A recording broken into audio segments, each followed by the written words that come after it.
Quels sont les 10 mystères les plus intrigants pour l'humanité? D'autres êtres intelligents partagent-ils notre univers? Quand j'ai su que les extraterrestres m'avaient enlevé, j'étais furieuse. Nos âmes survivent-elles à notre mort? En regardant autour de moi, j'ai compris que c'était un fantôme. Que nous soyons croyants, sceptiques ou non-croyants, nous avons tous une opinion. Partez à la découverte des phénomènes étranges, sublimes ou terrifiants, que sont les 10 plus grands mystères du paranormal. Le mystère nous attire. Tout ce que nous connaissons sur notre planète, nous le devons à notre curiosité naturelle. Pourtant, de nombreuses questions restent encore sans réponse. Une pluie d'objets est tombée du ciel.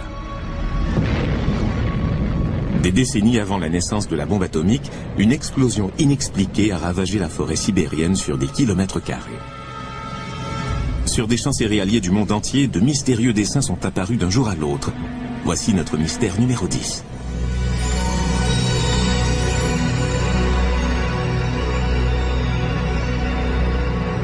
Pendant les années 80, des dessins en forme de cercle ont commencé à apparaître sur des champs en Angleterre. Depuis, plus de 2000 cercles céréaliers aux formes plus ou moins complexes se sont formés au Japon, en Australie, dans l'ex-Union soviétique et aux États-Unis. Personne ne peut confirmer avec exactitude s'ils sont de nature extraterrestre, naturelle ou s'il s'agit de canulars. Les cercles céréaliers d'aujourd'hui sont parfois très élaborés mathématiquement et extrêmement précis. Pour beaucoup, ces caractéristiques éliminent la théorie de la cause naturelle. Se pourrait-il aussi que les hommes n'y soient pour rien? Les formes actuelles sont bien plus complexes que celles d'autrefois. Ces apparitions de cercles céréaliers sont trop impressionnantes pour que les farceurs y jouent un rôle important. On nous a sorti ce même argument tout au long de l'histoire. Les Égyptiens auraient été incapables de produire les merveilles mathématiques que sont les pyramides. Il fallait que les extraterrestres les aident. C'est une véritable forme de racisme, non? Selon les chercheurs en cercles céréaliers, le blé aplati a subi des transformations. Les effets sur la croissance des plantes peuvent se faire sentir pendant des années. Ni vous ni moi n'aurions jamais pu produire un tel effet sur ces plantes. Ce qui se passe indique que nous ne sommes pas seuls dans l'univers. C'est passionnant. Cependant, tout le monde n'est pas aussi enthousiaste. C'est peut-être simplement la façon dont les cercles céréaliers se sont formés qui explique la différence entre la structure des plantes à l'intérieur du cercle et celle des plantes à l'extérieur du cercle. L'explication n'est pas pour autant magique ou extraterrestre. La théorie de l'information suggère qu'il y a de bien meilleures façons de dire aux êtres humains qu'ils ne sont pas seuls que de dessiner de belles formes dans un champ de blé.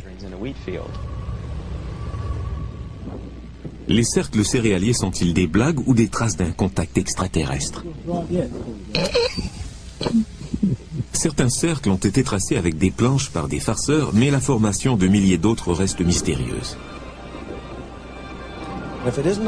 Si ce n'est pas un canular, nous devons nous questionner sur notre place par rapport à une intelligence venue d'ailleurs.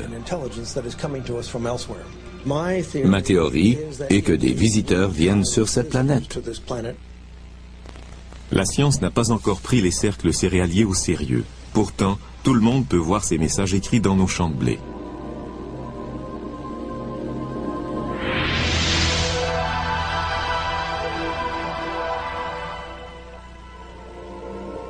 Notre mystère numéro 10 est relié à l'espace, mais se pourrait-il que le mystère numéro 9 nous apporte un message du ciel?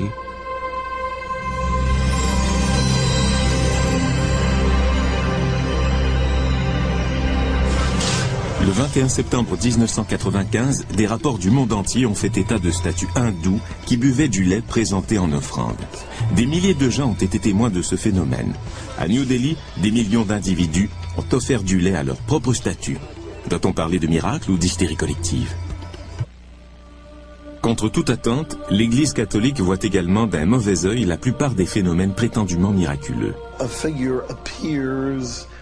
Si la décoloration naturelle d'une vitre prend plus ou moins la forme de la Vierge Marie, les gens deviennent surexcités. L'Église des temps modernes ne donnerait jamais son aval à un tel événement. Parce que l'Église, comme tout le monde, vit dans une époque moderne.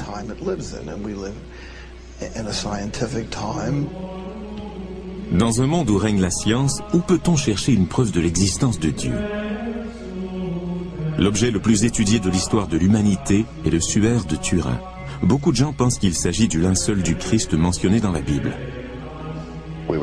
Nous avons été la première équipe scientifique à pouvoir examiner le suaire en profondeur durant une période de 122 heures en octobre 1978.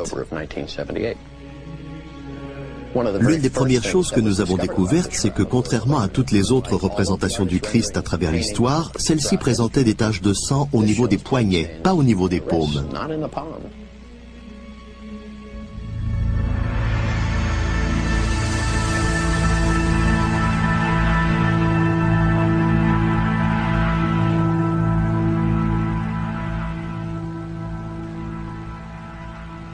Le suaire comporte aussi des traces de blessures laissées par un fouet romain et des traces de sang laissées par une couronne d'épines.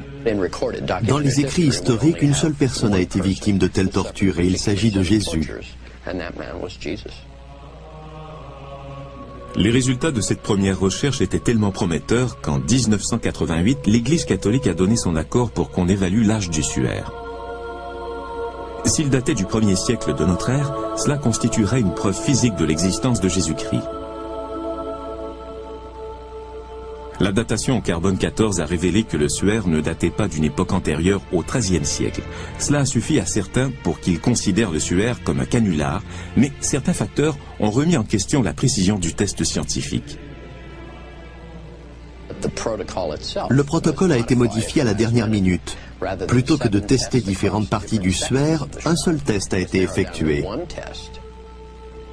En outre, en 1532, un incendie aurait légèrement brûlé le suaire, ce qui aurait eu pour conséquence de fausser la datation au carbone 14. Cependant, les sceptiques se demandent simplement pourquoi dater le suaire. En se servant de matériaux disponibles à l'époque médiévale, Joe Nickell réussit à produire une réplique convaincante du suaire. Voici une image que j'ai peaufinée. En la photographiant, nous obtenons cet effet qui ressemble énormément au mystérieux visage sur le suaire de Turin. Mais les répliques au pinceau ne sont pas assez convaincantes. Comme je dis toujours, s'il s'agissait d'une peinture, la science l'aurait découvert il y a longtemps. Le suaire est-il le fruit de la science médiévale ou un miracle? À long terme, il n'est pas essentiel d'établir la vérité à propos du suaire. D'un point de vue spirituel, son image est déjà présente. Il s'agit moins d'une question de science que d'une question de foi.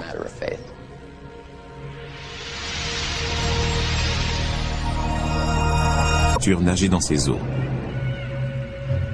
Bien qu'on ait prouvé qu'une célèbre photo du monstre du Loch Ness était un canular, on a dépensé des millions de dollars pour chercher la créature dans le lac. Jusqu'ici, tout ce qu'on a réussi à prouver, c'est que les sonars y avaient capté des formes ambiguës. On recherche le monstre du Loch Ness depuis 40 ans, mais personne n'a rien trouvé. Le monstre devrait se trouver dans ce petit lac d'Écosse, mais il n'y est pas. Je suis désolé, il n'est pas là.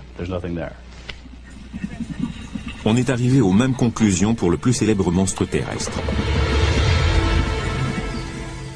Jusqu'à ce qu'on sorte pour la première fois un gorille de la jungle, on ne prenait pas au sérieux les témoignages des explorateurs africains disant avoir vu de grandes bêtes poilues.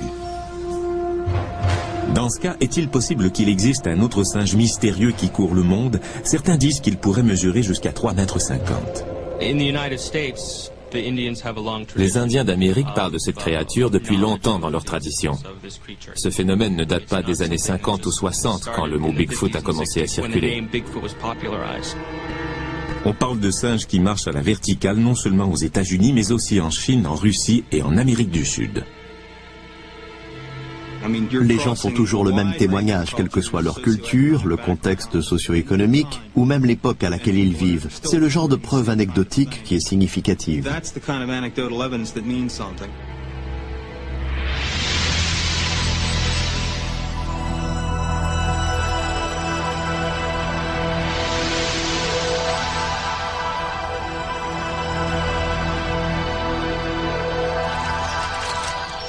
Existe-t-il une preuve réelle de l'existence de cet animal? Les tests d'ADN effectués sur des échantillons de poils prélevés à des endroits où serait apparu le Bigfoot révèlent qu'il s'agit des poils d'un primate. Malheureusement, les échantillons testés sont trop petits pour qu'on puisse en affirmer davantage. Les traces de pas constituent la meilleure preuve. C'est de là que vient le nom Bigfoot, grand pied. Les empreintes de pas existent bel et bien, elles sont mesurables. Un farceur ne prendrait pas le temps de fabriquer les crêtes dermiques, l'équivalent de nos empreintes digitales, présentes sur certaines des empreintes trouvées.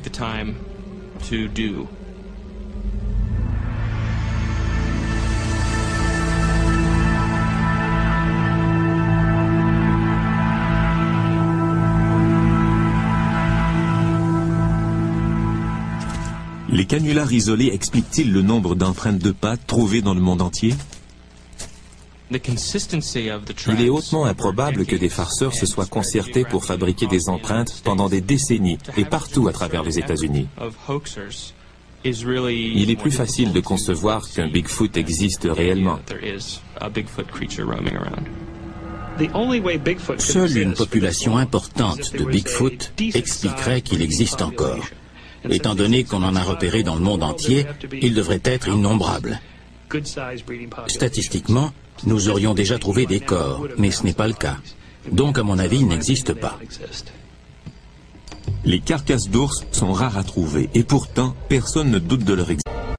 Les carcasses d'ours sont rares à trouver, et pourtant, personne ne doute de leur existence.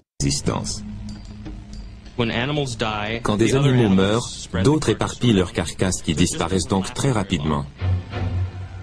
Sans aucune trace d'os, de sang ou de cadavre, le Bigfoot relève toujours du domaine de la mythologie. La seule manière de prouver une fois pour toutes l'existence du Bigfoot est d'en ramener un corps. C'est juste une question de temps. En attendant, les hommes ne peuvent que s'interroger sur l'existence d'un autre primate qui marche à la verticale. Des champs aux forêts en passant par le visage du Christ, ce ne sont là que quelques-uns des 10 mystères les plus intrigants et notre liste devient de plus en plus étrange. À venir, le mystère numéro 7 nous amène à bord d'un navire abandonné.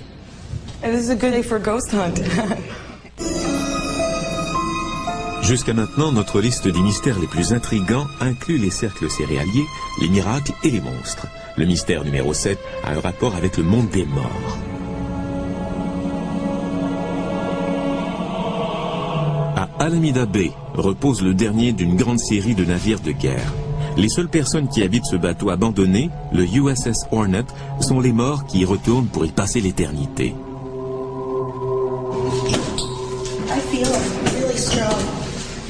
I don't want to. You don't want to? It's in that corner. It's in that corner. It's in that corner. Yeah. He burned himself. Ow. It is a good day for a ghost hunt.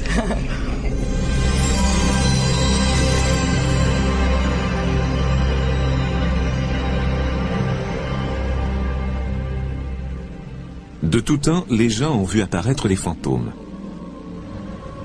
Les anciennes civilisations parlaient d'esprits, de gens qui, après leur mort, s'étaient rendus dans un autre monde ou étaient restés coincés dans celui-ci. C'est un phénomène très ancien qui fait partie de l'expérience humaine.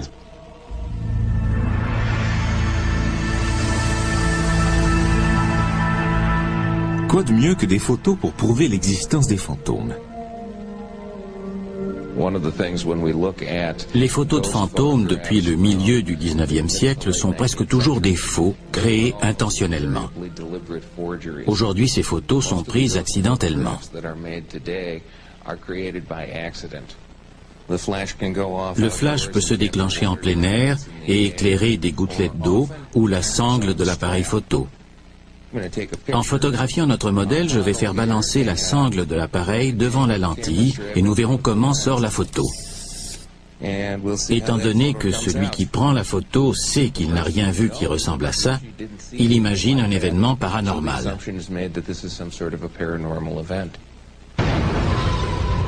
Cependant, que dire des cas où plusieurs personnes déclarent voir le même fantôme? À bord du USS Hornet, 3 personnes disent avoir vu le fantôme du contre-amiral J.J. Clark. I do pick up somebody that is working some was a desk or cabinet or something. Immediately when I came on. En montant à bord, j'ai tout de suite rencontré l'esprit de J.J. Clark, le contre-amiral qui a servi sur le bateau entre 1944 et 1945. Quand j'ai vu l'esprit descendre de l'échelle en dessous de moi, je l'ai regardé droit dans les yeux. Je n'ai pas juste croisé son regard. J'ai vu un homme. Il se tenait debout, les bras le long du corps. Quand j'ai vu une photo de l'amiral, j'ai su qu'il s'agissait du même homme.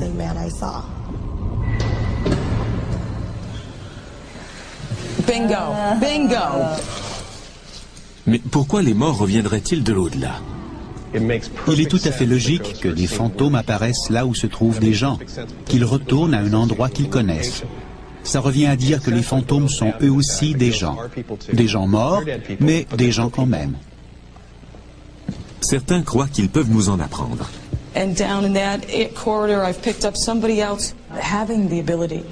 Le pouvoir de voir les âmes décédées m'a permis de comprendre le processus de vie et de mort. Souvent, nous pensons à la vie comme à un processus, mais nous en excluons la mort. La mort fait partie du processus de la vie.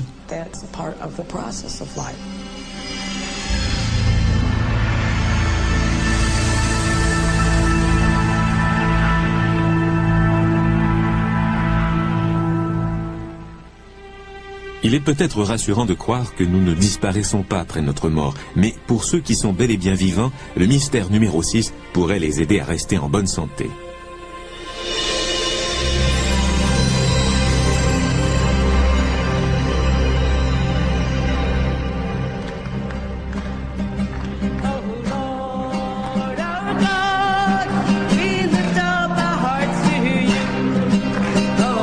Chaque mardi, le père Peter McCall et Marianne Lacey font des cérémonies de guérison à Dobbs Ferry, dans l'État de New York. Des centaines de personnes viennent se faire soigner par le pouvoir de Dieu. Ils chantent ses louanges et sont guéris par la prière.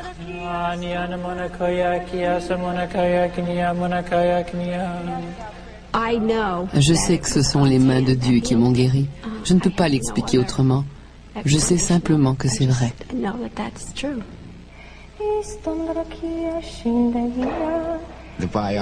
Les résultats de la biopsie étaient négatifs. Il n'y avait plus aucun signe de cancer. Est-ce que je crois que c'est un miracle? Absolument. Aujourd'hui, pour canoniser les saints, l'Église catholique ne prend en compte que les miracles par guérison. Ils sont donc vérifiés avec rigueur. Pour attester l'existence d'un miracle par guérison, il doit s'agir d'un symptôme potentiellement mortel, prouvé par des données scientifiques comme les rayons X. La maladie doit être guérie instantanément ou très rapidement, sans aucun traitement médical, sans période de récupération et sans rechute. Notre croyance dans les revenants ou dans les guérisons miraculeuses suffit-elle à vaincre la mort? À venir, notre compte à rebours des 10 mystères les plus intrigants nous fait découvrir des corps qui brûlent tout seuls. Certains ont vu des fantômes s'envoler en fumée, mais qu'en est-il des gens qui prennent feu spontanément? Si je ne l'avais pas vu de mes propres yeux, je n'y croirais pas. Il restait une petite portion d'une jambe et du crâne. Tout le reste avait brûlé. Notre mystère numéro 5 est peut-être le plus horrible de tous, la combustion humaine spontanée.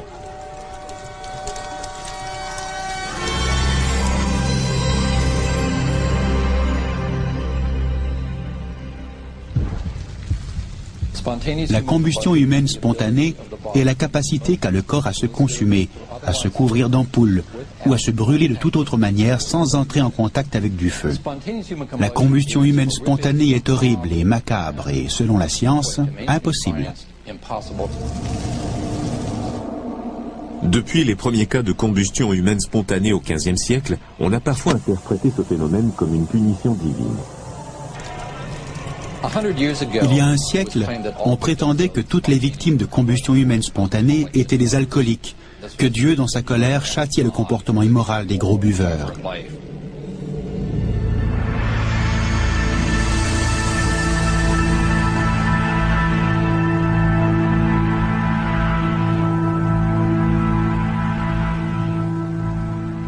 Au XXe siècle, on a rapporté 300 cas de combustion humaine spontanée et tout porte à croire que ce phénomène est à la hausse.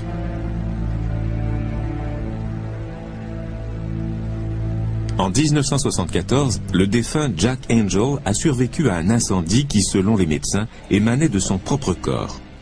Quand M. Angel s'est réveillé d'un profond sommeil, il a remarqué que son avant-bras droit et que sa main avaient été réduits en cendres. Le diagnostic inscrit dans son dossier médical parle de blessures, je cite, d'origine interne. L'un des cas de combustion humaine spontanée les plus étranges et les mieux documentés du XXe siècle est celui du pompier George Mott. Sur le matelas où M. Mott s'est consumé, on a retrouvé seulement la partie de sa jambe droite en dessous du genou. Il ne restait que des cendres du reste du corps de M. Mott, qui pesait 82 kilos. L'individu lui-même a complètement brûlé, mais pas la maison. Comment est-ce possible? Qu'est-ce qui a pu causer cet incendie et comment un feu peut-il brûler au point de consumer un homme tout en laissant la pièce dans laquelle il se trouve intacte? Nos hommes ont vérifié le système électrique, le fourneau et le chauffage.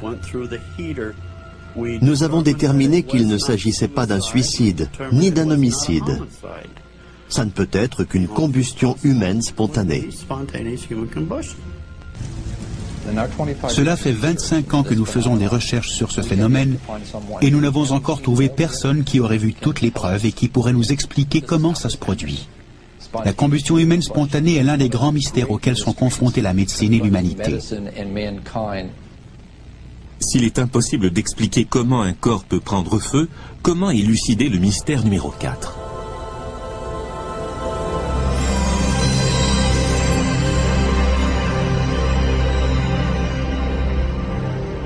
La prédiction est une industrie de plusieurs milliards de dollars. 2 tiers des Américains croient à la voyance et 60% pensent avoir vécu des expériences parapsychiques. Les expériences paranormales font l'objet de beaucoup de tâtonnements, mais c'est justement la raison pour laquelle nous voulons faire des tests en laboratoire sur la perception extrasensorielle. L'une des expériences les plus réussies dans nos laboratoires et dans bien d'autres s'appelle l'expérience de Ganzfeld. Dans cette expérience, un expéditeur essaie d'envoyer mentalement une image à un partenaire qui se trouve dans une autre pièce. Le récepteur essaie de trouver la bonne image parmi 4 cartes qu'on lui présente. Les lois de la probabilité font qu'une réponse sur 4 pourrait être la bonne, soit un taux de succès de 25%. Nos résultats nous montrent que 34 à 35% des réponses, et même plus, sont exactes. Ce qui veut dire que le taux de succès de ces sujets ne dépend pas du hasard. Le succès de telles expériences fait que lorsque les États-Unis ont appris durant la guerre froide que les Russes utilisaient des espions extra-lucides pour s'emparer d'informations et de plans militaires tactiques, ils ont dépensé 20 millions de dollars pour essayer de rattraper leur retard. Le programme Stargate, subventionné par le gouvernement, avait pour but de faire des recherches sur la perception extrasensorielle pour savoir si ça existait vraiment et comment l'armée pourrait l'utiliser pour recueillir des informations d'intérêt national. Nous étions assis devant des bureaux avec seulement du papier et des crayons. Nous recevions nos instructions dans une enveloppe scellée. On nous indiquait par exemple qu'une machine avait été perdue et qu'elle pouvait se trouver n'importe où dans la zone nord-est des États-Unis et nous devions tenter de la localiser.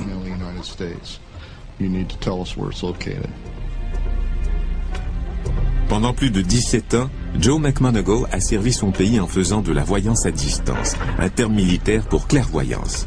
En 1981, Stargate a fait appel au service de McMoneagle pour localiser le général James Dozier, enlevé en Italie par les Brigades Rouges. McMonagle a réussi à indiquer le nom d'une rue, l'étage d'un bâtiment et la description de l'état du général. Tous ces détails se sont confirmés lors de la libération de Dozier. Mon niveau de précision dans l'affaire Dozier m'a vraiment surpris. C'est ce qui est étonnant avec la voyance à distance. On ne sait pas à quel point les informations sont précises jusqu'à ce qu'on s'en serve. Beaucoup de théories tentent d'expliquer comment ces informations sont transmises ou reçues, mais personne ne le sait vraiment. Nous ne savons pas comment les informations se rendent d'un point à un autre. Nous appelons cette anomalie perception extrasensorielle. Beaucoup de théories tentent d'expliquer comment ces informations sont transmises ou reçues, mais personne ne le sait vraiment. Nous ne savons pas comment les informations se rendent d'un point à un autre. Nous appelons cette anomalie perception extrasensorielle. Est-ce que j'y crois? Non. Mais est-ce qu'il se passe quelque chose d'intéressant? Absolument. Qu'il s'agisse de combustion humaine spontanée ou de perception extrasensorielle, les 4e et 5e mystères les plus intrigants sont la preuve que nous ne comprenons pas tout ce qui se passe dans notre corps. À venir, les croyants et les sceptiques s'opposent. Sommes-nous seuls dans l'univers? Notre compte à rebours des 10 mystères les plus intrigants comprend déjà les fantômes et la perception extrasensorielle. Si les esprits et les pensées sont capables de voyager dans l'espace, qu'en est-il du mystère numéro 3, les objets volants non identifiés? Say, if you all have any reports of unknown flying objects over there? No, we haven't. Oh, okay, we're wondering. We supposedly are having quite an invasion over here.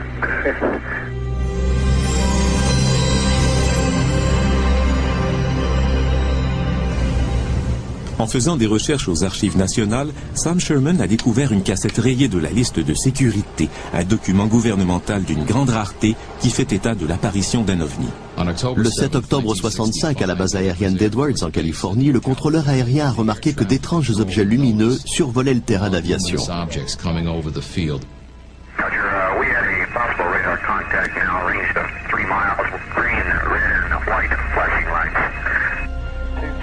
Selon Sherman, ces objets ont été captés au radar à 8 endroits militaires stratégiques de la côte ouest américaine. Redoutant la présence d'un appareil ennemi, l'armée de l'air a envoyé ses propres avions en reconnaissance. Cet objet s'est dérobé à lui à toute vitesse et on ne l'a plus revu.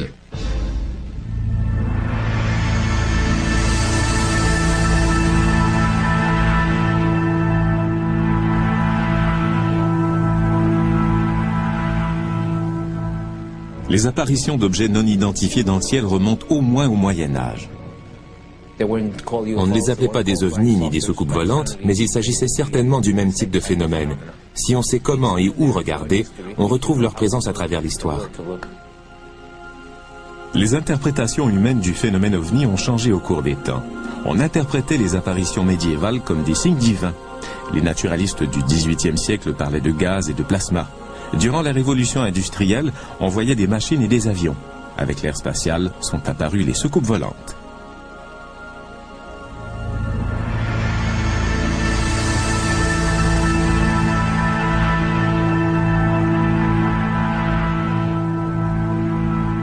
I'm here to discuss the so-called flying saucers. En 1948, les témoignages crédibles d'apparitions d'ovnis étaient tellement nombreux que l'armée de l'air a décidé d'enquêter. Pendant plus de 20 ans, le projet Blue Book a récolté des informations sur 12 600 cas d'objets aperçus dans le ciel, qu'il s'agisse de ballons-sondes ou des phénomènes météorologiques. En 1969, on a mis fin au projet par la déclaration suivante. We have, as of date, come to only one firm conclusion, and that is that it does not contain any conceivable threat to the United States. Il est important de distinguer entre deux questions. Existe-t-il des intelligences extraterrestres dans l'univers et sont-elles vraiment venues ici? On signale des dizaines de milliers d'apparitions dans le monde chaque année. Mais pour la plupart d'entre elles, pour ne pas dire pour plus de 90%, il s'agit de phénomènes naturels. Beaucoup de gens ne réalisent même pas que les étoiles bougent pendant la nuit. Les erreurs d'identification sont nombreuses, mais les ufologues affirment que les vaisseaux extraterrestres ont tous des points communs. Ils ne se déplacent pas du tout comme les avions. Ils tournent à angle droit, s'arrêtent d'un seul coup, effectuent des vols stationnaires, montent dans le ciel à la verticale et descendent comme une feuille qui tombe. Nous ne savons pas à quoi ressemble un vaisseau extraterrestre, mais nous savons à quoi ressemblent nos avions. Si nous apercevons des choses dans le ciel qui n'obéissent pas aux lois de la physique, telles que nous les connaissons, nous pouvons dire qu'elles appartiennent à quelqu'un d'autre qui sait quelque chose que nous ignorons.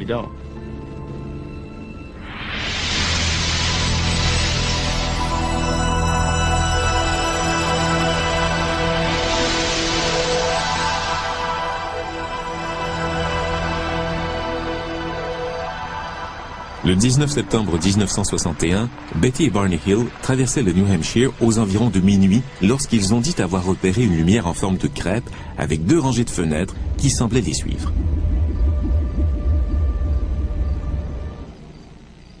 Deux heures plus tard, Barney et Betty se sont réveillés à 56 km au sud de l'endroit où ils s'étaient arrêtés.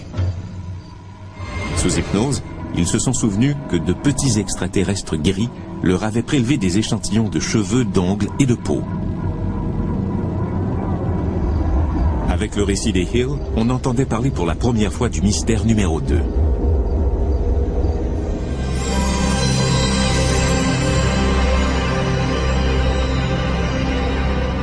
Depuis cette nuit de 1961, des milliers d'autres personnes ont également prétendu avoir été victimes d'enlèvements et d'expériences extraterrestres. Un enlèvement est rapide, efficace et très traumatisant. Très souvent, les souvenirs de cette expérience sont partiellement effacés.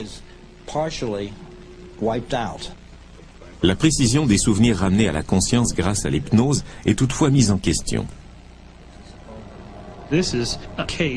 Il s'agit de faux souvenirs que le thérapeute implante par suggestion dans la mémoire de ses patients. C'est ça l'hypnose, un jeu de rôle imaginaire entre l'hypnotiseur et son sujet. Cependant, les hypnotiseurs pensent être capables de prouver que leur sujet ne se contente pas de suivre l'histoire qu'ils leur suggèrent. Lors d'une session d'hypnose, je pose environ 10 à 20 questions suggestives, des fausses pistes, et personne ne s'est jamais trompé. Étant donné que la plupart des victimes disent avoir été enlevées de nuit dans leur lit, les sceptiques relèguent ce phénomène au rang de paralysie du sommeil. Les gens éprouvent cette drôle de sensation quand ils sont presque endormis, mais encore conscients. Dans cet état, votre corps est paralysé, mais vous êtes encore conscient. Il semblerait que le mécanisme des rêves y joue un rôle. Donc, vous rêvez tout en étant conscient, mais paralysé.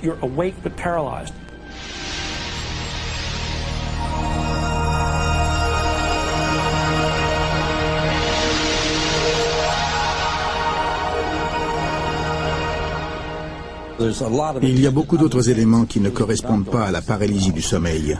Par exemple, il est déjà arrivé que plusieurs personnes issues d'endroits différents soient emmenées à bord du même vaisseau. Quand elles sont habillées, elles reviennent parfois en portant les vêtements de quelqu'un d'autre, comme cette femme qui portait un survêtement en se couchant et qui s'est réveillée avec la chemise de nuit de quelqu'un d'autre.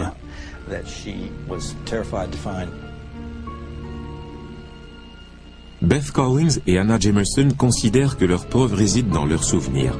Elles déclarent avoir été enlevées ensemble et ce plus d'une fois.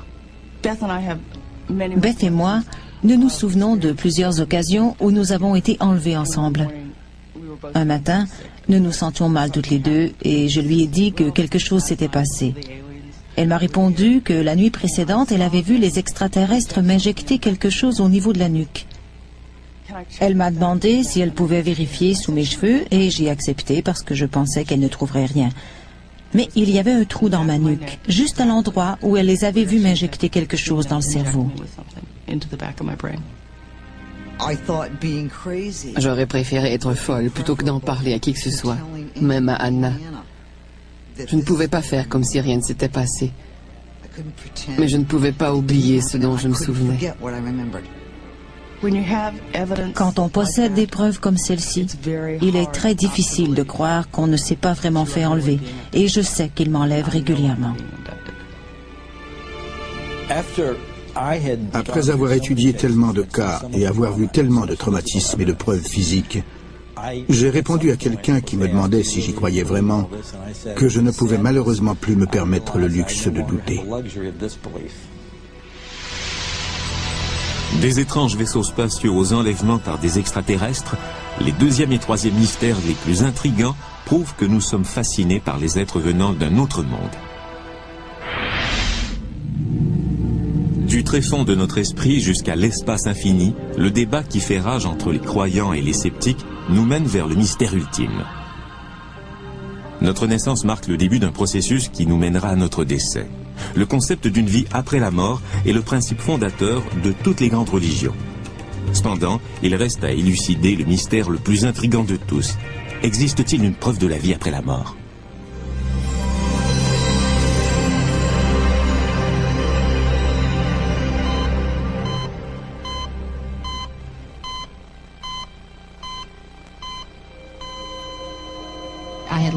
Je n'avais plus de corps et j'étais devenue une petite étoile.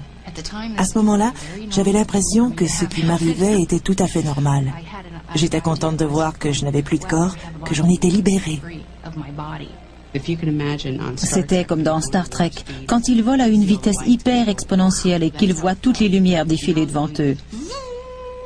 Je voyageais à des millions de kilomètres à l'heure. Chaque culture a sa propre conception de l'au-delà. Mais comment se fait-il que nous croyons à l'existence d'un monde après la mort? Depuis au moins un siècle, on s'intéresse à la vie après la mort, aux visites que nous rendent les défunts et à la communication avec les esprits.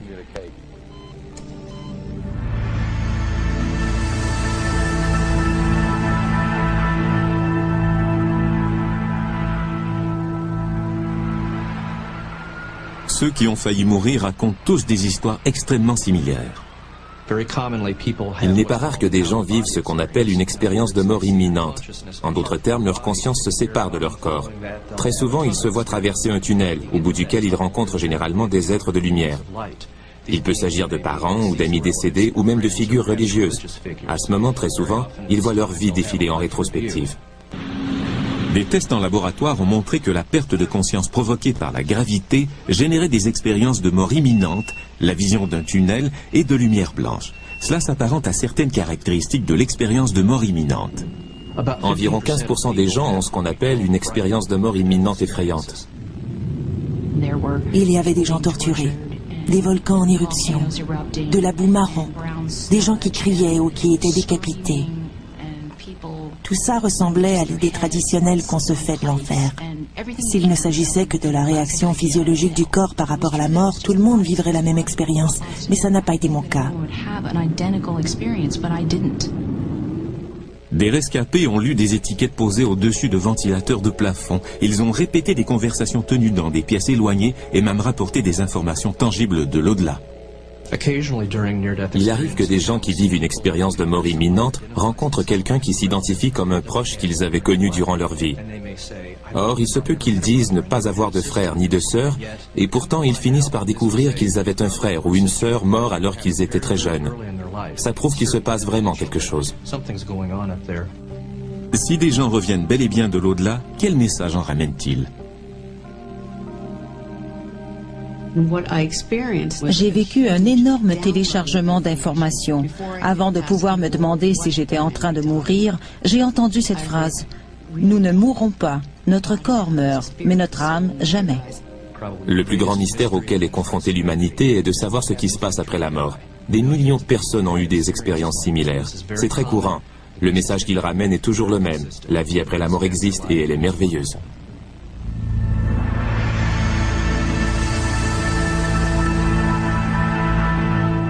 Y a-t-il une vie au bout du tunnel?